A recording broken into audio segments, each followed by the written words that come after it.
Nakita ng buong mundo ang paglawak ng mga infrastrukturang itinatayo ng China sa West Philippine Sea nitong mga nagdaang taon. Pero ang issue hindi natatapos sa pang-aangkin ng teritoryo. May mga kaakibat itong dama at direkta ang epekto sa kalikasan, sa kabuhayan. Kung anong lawak kasi ng mga isinagawang reclamation sa West Philippine Sea ng China, ganoon din kalawak ang pagkasira ng mga reef ecosystem na tirahan ng mga isda at maraming marine species.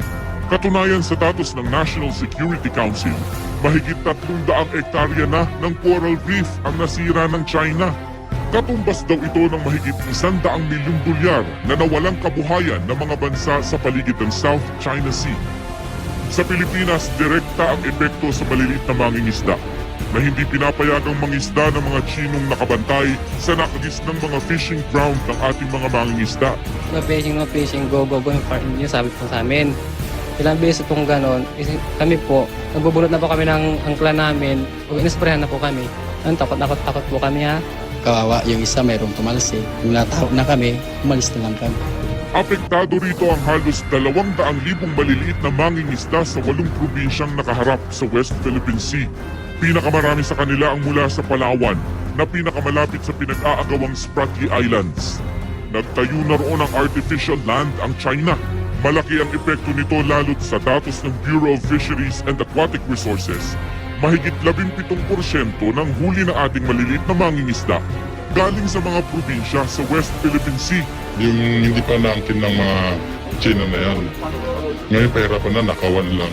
Ang mga municipal fisheries o pangingisda gamit ang maliliit na bangka ang ikalawang pinakamalaking sektor na pinanggagalingan ng isda sa buong bansa.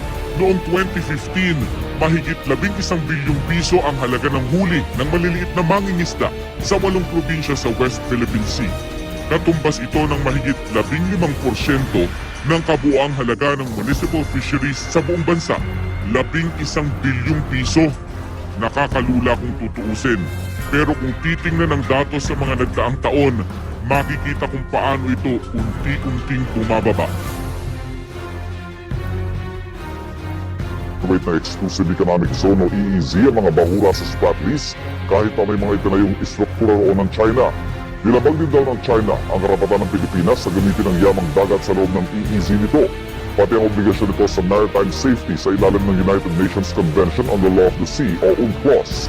Halos binanggaraw kasi ng Chinese vessel sa mga sasakyan pandagat ng Pilipinas noong 2012 standoff sa Scarborough Shoal. Sira rin daw ng reclamation activities ng China ang mga bahura ng Pilipinas sa West Philippine Sea. Nakasira rin daw sa coral reef environment ang pag-harvest ng Chinese fishermen ng mga endangered sea turtle at giant clam. Sa ilalim ng UNCLOS, pinigilan daw ito. Napakalaki ng halaga nitong desisyon na to para sa ating bansa. Lalo't nga't yun ang sinasabi ng China simula't-simula pa na hindi nila kikilalanin ang anumang desisyon na ilabas ng arbitral tribunal. No? So, napakahalaga nito dahil parang hindi nila kinikilala ang proseso under international law. Dahil pinirmahan nila itong UNCLOS, itong convention na to. Tapos hindi sila susunod sa desisyon na ilalabas ng isang tribunal under ng UNCLOS.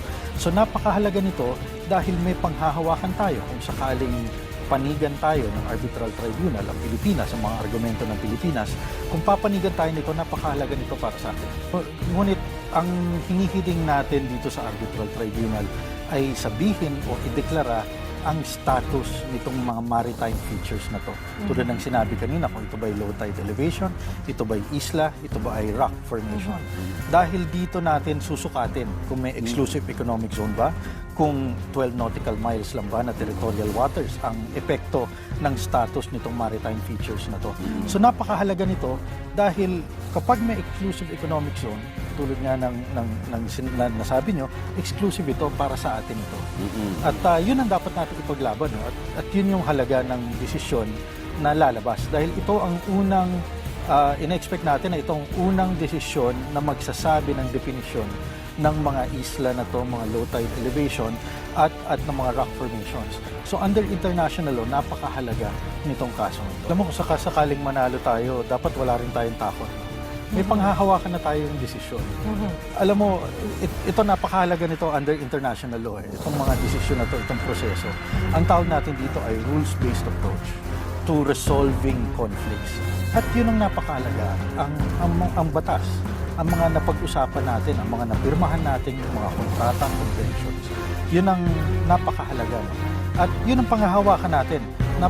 Dahil kung wala ito, wala rin tayong basihan sa ating mga claims, no?